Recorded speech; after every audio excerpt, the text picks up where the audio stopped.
और बांके बिहारी लाल की जय, राधा रानी की जय, श्रीमद् भगवद की गीता जय। की जय। हाँ जी। श्री कृष्ण गोविंद हरे मुरारे, हे नाथ नारायण वासुदेवा। श्री कृष्ण गोविंद हरे हरे मुरारे, मुरारे, हे हे नाथ नाथ नारायण वासुदेवा। पित मात स्वामी सखा हमारे, हे नाथ नारायण वासुदेवा। श्री कृष्ण गोविंद हरे मुरारे, हे नाथ नारायण वासुदेवा। हे नाथ नारायण वासुदेवा। सतगुरु महाराज की जय। आगे भी हरिलाल की जय। प्यारी साध संगत जी, हमने अभी पीछे 13वां अध्याय श्रवण किया। आज उसका सार लेते हैं कि इस अध्याय में प्रभु ने बहुत ही सुंदर, गहरा और प्यारा अध्याय था। इसका हम चिंतन मनन करते हैं कि जो जो भी श्लोक हुए हैं उसमें प्रभु ने क्या संदेश दिया है, इसको समझने का एक बारी फिर प्रयास करते हैं। तो पिछले 12वें अध्याय में जब अर्जुन ये प्रश्न करते हैं कि प्रभु निराकार निर्गुण भक्ति करने वाले या सगुण साकार भक्ति करने वालों में दोनों में श्रेष्ठ कौन है, तब भगवान कहते हैं कि चाहे सगुण हो चाहे निर्गुण, दोनों ही मार्ग मेरी ओर आते हैं। लेकिन निर्गुण उपासना सरल नहीं है, इसलिए जो संत महापुरुष होते हैं उनके लिए चाहे सगुण हो निर्गुण हो वो अलग नहीं समझते, वो किसी भी उससे मुझे ही प्राप्त होते हैं। और 12वें अध्याय में भगवान ने जो सगुण भक्ति के बताई और भक्तों के, सच्चे भक्तों के लक्षण बताए कि ये सगुण भक्ति से एक मन को एक ठहराव टिकाव मिल जाता है, इसलिए अर्जुन के लिए सगुण भक्ति को श्रेष्ठ बताया कि इसकी उपासना जो है करने से तुम मुझे प्राप्त होगे। तो कुछ लोगों को जो है निर्गुण भक्ति ही अच्छी लगती है, सीधा जो परमात्मा स्वरूप को प्राप्त हो जाते हैं। तो ऐसे लोग ज्ञान तक कैसे पहुंचते हैं, इसलिए अर्जुन पूछते हैं, वो स्वयं के बारे में इस अध्याय में जानना चाहते हैं कि मैं कौन हूं। स्वयं के लिए प्रश्न उठता है। जैसे किसी भी विषय के लिए जैसे जैसे जानते हैं तो फिर और उत्सुकता बढ़ती जाती है, ऐसे ही वो भी जानना चाहते हैं कि प्रभु ये क्षेत्र क्या है, क्षेत्रज्ञ क्या है, देही क्या है, प्रकृति पुरुष क्या है, इसको जानने वाला कौन है, अर्थात मैं कौन हूँ और कहाँ से आया हूँ, क्या कर्तव्य है प्रकृति के साथ। तो इसी संदर्भ में प्रभु अर्जुन जब कहते हैं कि हे कृष्ण, मैं प्रकृति पुरुष क्षेत्र क्षेत्रज्ञ ज्ञान ज्ञेय के विषय में जानना चाहता हूँ, तो भगवान कहते हैं कुंती पुत्र, ये शरीर जो है ये क्षेत्र है और इस क्षेत्र को जानने वाला क्षेत्रज्ञ है। जैसे हमने पीछे ही कहा था कि जो क्षेत्र अर्थात खेत, हमारा जो पूरा शरीर है एक खेत के समान है, पंच महाभूतों का बना हुआ है। इसके कर्मेंद्रियां ज्ञानेंद्रियां इसके बैल हैं, एक तरह से काम करने वाले हैं। लेकिन जो क्षेत्रज्ञ है वो किसान की तरह है, जो इसकी देखभाल करता है, इसकी संभाल करता है और इसका फिर उसी हिसाब से ख्याल रखता है, उसको देखता है, देखभाल उसी के संरक्षण में होती है। लेकिन इस खेत में कर्मों के बीज या जो भी फसल बोई जाती है फिर उसका हिसाब किताब देना पड़ता है। तो जो क्षेत्रज्ञ है, ये हमारा जो शरीर है ये खेत की तरह है और इसके अंदर जो क्षेत्रज्ञ है वो आत्मा बताई है प्रभु ने, कि जो शरीर की सारी क्रियाओं को दृष्टा भाव से देखता है लेकिन उसमें लिप्त नहीं होता। और ये भी बताया कि फिर क्षेत्र बना किससे हुआ है, पंच महाभूत ज्ञानेन्द्रीय कर्मेंद्रीय चित्त मन बुद्धि अहंकार, इन सब का जो समन्वय है, कंपोजिशन है, वो 24 तत्वों का बना है। और इसी में जो विकार है, पिंड, इसे पिंड कहा है क्योंकि ये जड़ है प्रकृति। तो इसके विकारों को बताया कि जब ये हमारा मन हमारी जो चेतना इससे जुड़ जाती है तभी हम सुख दुख का अनुभव करते हैं। यदि हमें ज्ञान मिल जाए तो इन्हीं से हम मुक्त हो जाते हैं, और यदि अज्ञानता में रहे तो फिर मनुष्य उतना फंसता जाता है। मतलब आत्मा हमारी जिधर जुड़ जाती है, अगर मन के साथ जुड़ गई इच्छाओं को पूरी करने के लिए, तो वो और फंसता चला जाता है। और अगर जब उसको ज्ञान मिल गया तो परमात्मा की तरफ खींच गया, सिर्फ एक दृष्टा भाव से देखा कि सुख दुख तो आने जाने वाले हैं, तो फिर वो मुक्ति भी देता है। तो इस क्षेत्रज्ञ के 20 लक्षण बताए भगवान ने कि अभिमानी ना हो, दिखावट ना हो, अहिंसा का मार्ग अपनाए, गुरु की आज्ञा में रहे, उसके स्वभाव में सरलता रहे, स्थिरता रहे, आत्म संयम बना के रखे। और इस तरह जब वो गुरु की आज्ञा को मानकर, गुरु की वाणी को ही अपने जीवन का आधार मानकर उस पर चलेगा, तो धीरे धीरे इस संसार का आकर्षण उसका फीका पड़ता जाएगा। अपने आप ही ये जो आकर्षित करती हैं चीजें, ये मोह धीरे धीरे खत्म हो जाता है समय के साथ साथ। फिर उसके स्वभाव में फिर परिवर्तन आना शुरू हो जाता है। तो इसमें ही प्रभु आगे कहते हैं कि अलग अलग ऋषियों ने, मुनियों ने इसके बारे में बहुत सारे वर्णन किए हैं, लेकिन मैं तुम्हें केवल संक्षिप्त में ही इसके बारे में बताऊंगा। तो विनम्रता, दंभहीनता, अहिंसा, सहिष्णुता, सरलता, किसी सिद्ध गुरु के पास जाना, मन और तन की पवित्रता, स्थिरता, ये सब क्षेत्रज्ञ के लक्षण बता रहे हैं प्रभु।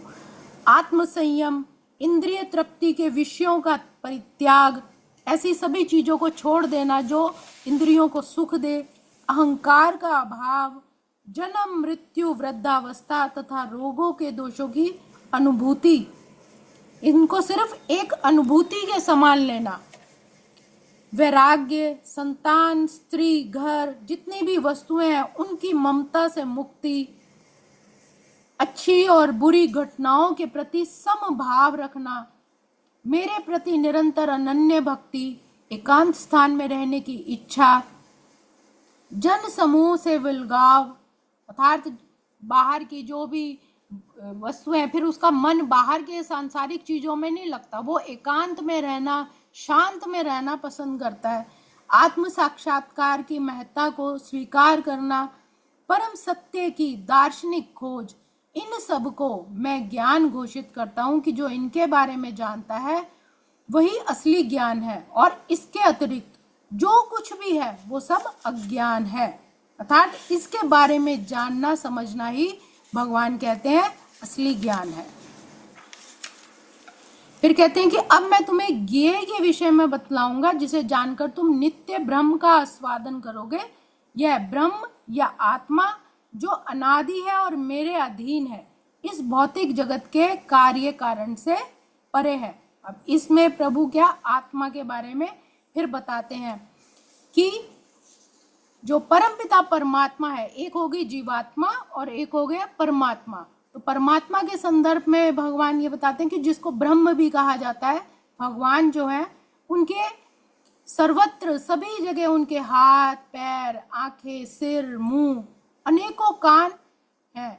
तो इस प्रकार परमात्मा सभी वस्तुओं में व्याप्त होकर अवस्थित रहते हैं, सभी वस्तुओं में वो रहते हैं। और परमात्मा समस्त इंद्रियों के मूल है, फिर भी वो इंद्रियों से रहित है, अर्थात वो स्पर्श कर सकते हैं, सुगंध का है, क्योंकि हम देखते हैं संसार में कितनी सुगंधित फूल है तरह तरह के, और किसी की भी खुशबू किसी से मिलती नहीं, अर्थात उन्हें सुगंध का ज्ञान है। कितने मीठे मीठे फल हैं या कड़वे हैं, या वनस्पति में पूरे में कैसे अलग अलग सब चीजें हैं, कुछ तो हमारी नॉलेज में भी नहीं है, इतने तरह की चीजें हैं। लेकिन भगवान को ये सब इंद्रियों से रहित होते हुए भी वो सब चीज उन्हें अच्छे तरह पता है। तो मूल स्रोत वही है, वो समस्त जीवों के पालन करता होकर भी अनासक्त है, सभी जीवों के पालनहार है, उन्हीं से ही सृष्टि उत्पन्न होती है, वही पालन करते हैं और संहारक भी है, लेकिन अनासक्त भाव से। भगवान कृष्ण के भी हम पढ़ते हैं कि उनकी कितने हजार रानियां हुई, सभी गोपियों से भी उनका प्रेम था, लेकिन अनासक्त भाव से ही। वो प्रेम सभी से था लेकिन आसक्ति नहीं थी। तो वे प्रकृति के गुणों से परे हैं, फिर भी वह भौतिक प्रकृति के समस्त गुणों के स्वामी है। तो जो परम सत्य है वो जड़ संगम, जड़ तथा जंगम, अर्थात जितने भी चर अचर जीव है, सब में बाहर भी और भीतर भी वही स्थित है। हमारे भी शरीर के बाहर और भीतर वही परमात्मा ही सब जगह विराजमान है। सूक्ष्म होने के कारण भौतिक इंद्रियों के द्वारा वो जानने और देखने से परे है। हमारी इंद्रियां जो है, हमारी आंखें, हमारी बुद्धि, हमारी सोच, ये एक लिमिट तक है। हम एक लिमिट तक ही सोच सकते हैं कि कितना छोटा सा छोटा होगा या कितना बड़ा से बड़ा होगा, लेकिन परमात्मा इसीलिए कह रहे हैं कि हमारी इंद्रियों से हम देख भी नहीं पाते। जैसे पिछले भी 11वें अध्याय में जब परमात्मा ने विराट स्वरूप दिखाया था तो हजारों करोड़ों सूर्य एक साथ चमक रहे थे, तो वो देख भी नहीं पाए थे अर्जुन। तो ऐसे ही अगर मालिक हमारे सामने आ जाए, हजारों करोड़ों लाखों सूर्य एक साथ चमक जाए, तो क्या हम देख पाएंगे उस दृष्टि से? नहीं, हम भी नहीं देख पाएंगे, क्योंकि हमारी दृष्टि उतनी है ही नहीं, क्षमता ही नहीं है हमारी। तो इसीलिए हम अपनी भौतिक इंद्रियों के द्वारा उसको जान नहीं सकते। वो हमारे जानने और देखने से भी परे हैं, वो अत्यंत दूर है, किंतु इतने निकट हैं कि हम सबके हृदय में निवास करते हैं। परमात्मा समस्त जीवों के मध्य विभाजित प्रतीत होते हैं। जितनी भी सृष्टि में पेड़ पौधे हैं, जीव जंतु हैं, जल में रहने वाले, थल पे रहने वाले, आकाश में, सबकी बनावट, सबकी माप, और जितने भी प्राणी हैं, मनुष्य मात्र, उनकी भी सबकी बनावट और सबके शरीर के रंग रूप आकार सब अलग अलग है। तो उस हिसाब से लगता है कि विभाजित हो गए, कि सब में है तो अलग अलग ही बटे होंगे, लेकिन वे कभी भी परमात्मा विभाजित नहीं है, वे सब में एक रूप से स्थित है। यद्यपि वह प्रत्येक जीव का पालन करता है, लेकिन यह समझना चाहिए कि वो सबों का संहार भी करते हैं और सबको जन्म भी देते हैं, लेकिन फिर भी संपूर्ण है परमात्मा। हम किसी चीज को काटें तो वो टुकड़े होके विनाश हो जाती है, लेकिन परमात्मा ऐसे है जिसमें से पूरी सृष्टि, अनेकों ब्रह्मांड बने हैं, लेकिन तब भी वो ज्यों के त्यों है। तो इस प्रकार भगवान कहते हैं कि मैंने कर्म क्षेत्र, ज्ञान, ज्ञेय का तुम्हें बताया। अर्थात ज्ञान, परमात्मा कहते हैं कि यही सबसे बड़ा ज्ञान है, क्योंकि परमात्मा प्रकाशवान वस्तुओं के ही प्रकाश स्रोत है। जितनी भी सूरज, चंद्रमा, तारे, जितने भी नक्षत्र हैं, यहाँ तक कि हमारी आत्मा को भी प्रकाशित करने वाले वो परमात्मा ही है। वो सबके हृदय में स्थित रहते हैं। तो जिसको भगवान यही कह रहे हैं कि कर्म क्षेत्र जो हमारा ये शरीर है, ज्ञान और ज्ञेय का, ये मैंने तुम्हें संक्षिप्त में बताया, क्योंकि बहुत व्याख्या तो हमारे ग्रंथों में ऋषि मुनियों ने बहुत पहले की है, लेकिन अर्जुन के माध्यम से हमें समझाने के लिए भगवान ये संक्षिप्त में बता रहे हैं कि इसे केवल मेरे भक्त ही पूरी तरह समझ सकते हैं, और इस तरह वो मेरे स्वभाव को प्राप्त हो जाता है। जिसने ये समझ लिया आत्मा परमात्मा का अंतर, तो फिर वो भी मेरे स्वभाव अर्थात मुझे ही प्राप्त हो जाता है। उसका मन चित्त बुद्धि भी मेरे जैसा ही हो जाता है।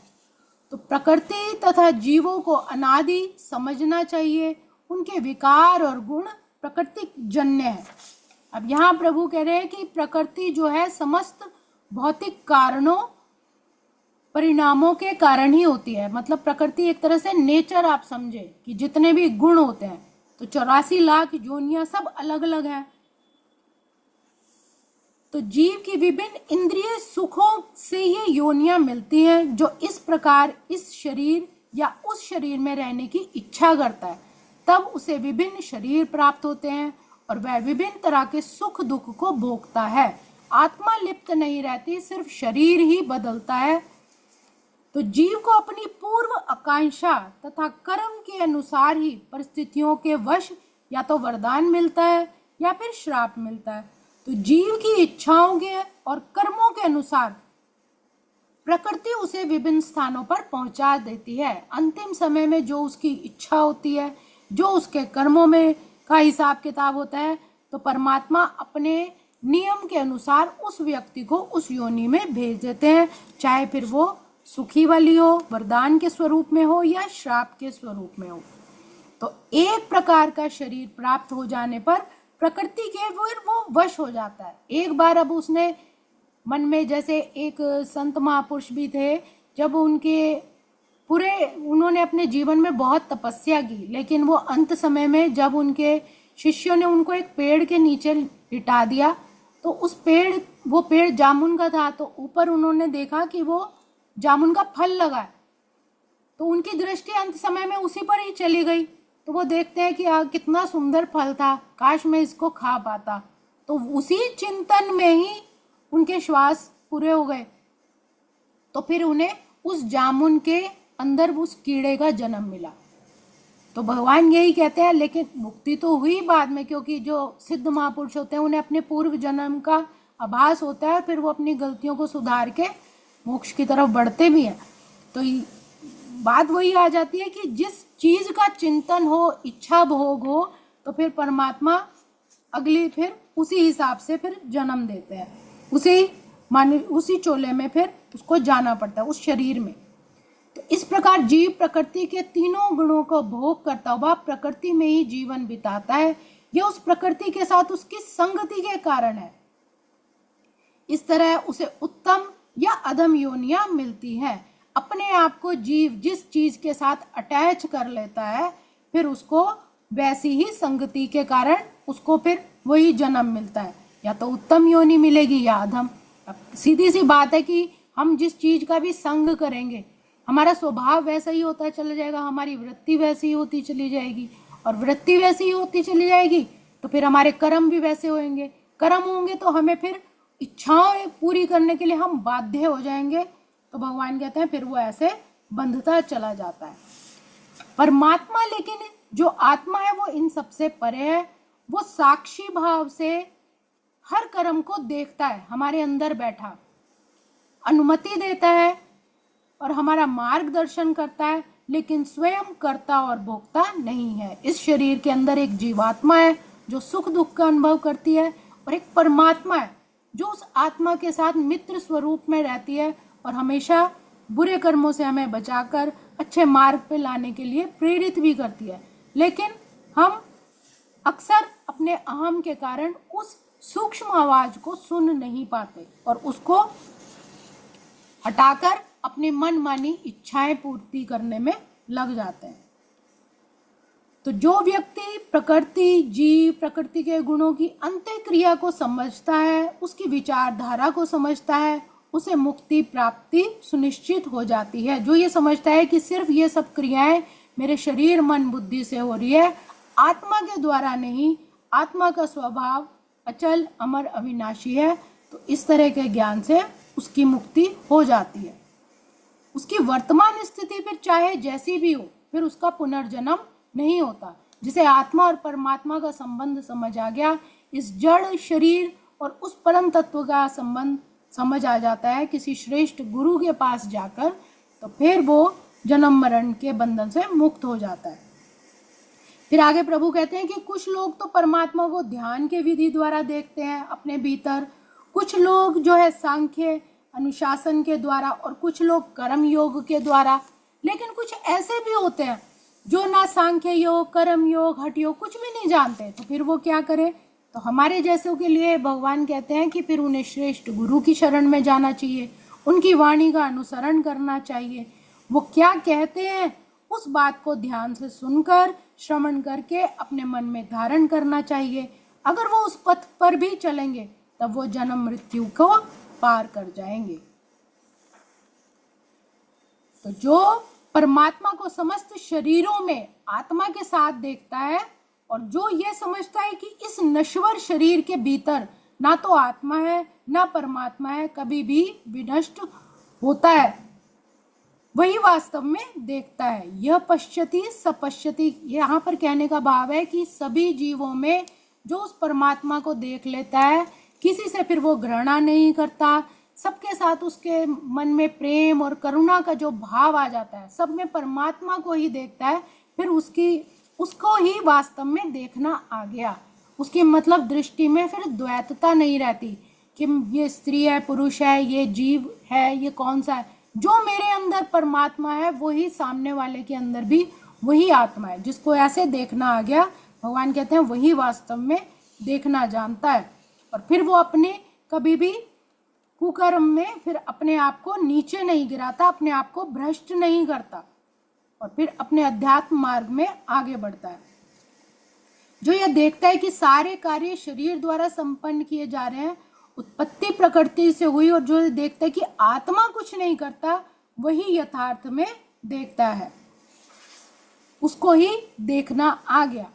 तो जब विवेकवान व्यक्ति विभिन्न भौतिक शरीरों के कारण विभिन्न स्वरूपों को देखना बंद कर देता है और यह देखता है कि किस प्रकार से ये जीव सर्वत्र हुए हैं, तो वह ब्रह्म बोध को प्राप्त होता है। अर्थात उनकी उत्पत्ति किसी भी कारण से कैसे भी हुई हो, लेकिन इनकी ऊर्जा का स्रोत वो परमात्मा ही है। जहाँ से मेरी उत्पत्ति हुई है वहीं से इनकी भी उत्पत्ति हुई है, और ये सभी जगह परमात्मा निराकार स्वरूप में सब जगह फैला है। जिसको ऐसा बोध हो जाता है तो फिर वो ब्रह्म को प्राप्त होता है।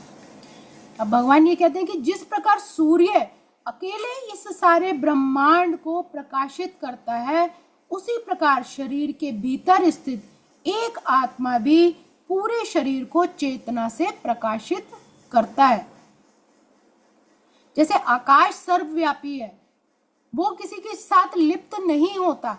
जैसे हमने पढ़ा भी था कि जो गंगा जी है उनके नीचे जो आधार तल है, गंगा जी में चाहे कितना भी कूड़ा कचरा आ जाए या कोई बाढ़ का आ जाए या कोई फूल आ जाए, कुछ भी आ जाए, लेकिन उसके आधार तल में कोई परिवर्तन नहीं होता। उसी तरह हमारे जो शरीर है उसके अंदर आत्मा किसी भी कार्य से लिप्त नहीं होती। जो भी अच्छे बुरे कार्य होते हैं वो हमारे मन चित्त बुद्धि के कारण ही होते हैं। और इसीलिए फिर भगवान कह रहे हैं कि जो आत्मा है उसको प्रकाशित जो करती है, कि जिस प्रकार सूर्य अकेले सारे ब्रह्मांड को प्रकाशित करता है, एक सूर्य इस धरातल के कण कण को प्रकाशित करता है, अपने प्रकाश से भर देता है, लेकिन कभी अभिमान नहीं करता कि मैं सबको प्रकाशित कर रहा हूँ। इसी तरह हमारे शरीर के अंदर जो आत्मा है वो परमात्मा की चेतना से ही प्रकाशित होता है, और कभी भी वो भेदभाव नहीं करता। सब जीवों में वो समान ऊर्जा और चेतना देता है। तो जो लोग ज्ञान के चक्षुओं से शरीर तथा शरीर के ज्ञाता के अंतर को देखता है, वह भव बंधन से मुक्त हो जाता है, उन्हें फिर परम लक्ष्य की प्राप्ति हो जाती है। इसमें जो कहने का भाव है वो यही है कि ये भौतिक जगत आत्मा और 24 तत्वों के संयोग से ही बनी है। संपूर्ण संसार जितने भी हमारी दृष्टि में आती है प्रकृति, चाहे हमारा शरीर हो या बाहर की सृष्टि हो, वो सब उन्हीं 24 तत्वों से मिलकर बनी है। पंच महाभूत, कर्म इंद्रिय, ज्ञान इंद्रियों के कारण और उनके आगे विषयों के कारण। तो जो संपूर्ण भौतिक जगत की संरचना को आत्मा तथा तत्वों के संयोग से मानता है और परमात्मा की स्थिति को भी देखता है, अर्थात इन सब को चलाने वाला वो परम सत्ता परमात्मा ही है और इनके अंदर निराकार स्वरूप में बैठा हुआ है, तो वही फिर जिसको ये बात समझ में आ जाती है कि हर जीव को चलाने वाला सिर्फ वही है, तो वही फिर बैकुंठ लोक का अधिकारी बनता है। तो मनुष्य को चाहिए कि अपने गुरु की शरण में जाके इस आत्मा और परमात्मा के असली स्वरूप को पहचाने और उनकी आज्ञा का पालन करे, तभी उसको मोक्ष की प्राप्ति होती है, वो भी फिर ब्रह्म को प्राप्त होता है। ओम श्री कृष्णार्पणमस्तु। हरे नमः, हरे नमः, हरे नमः। बाके बिहारी लाल की जय।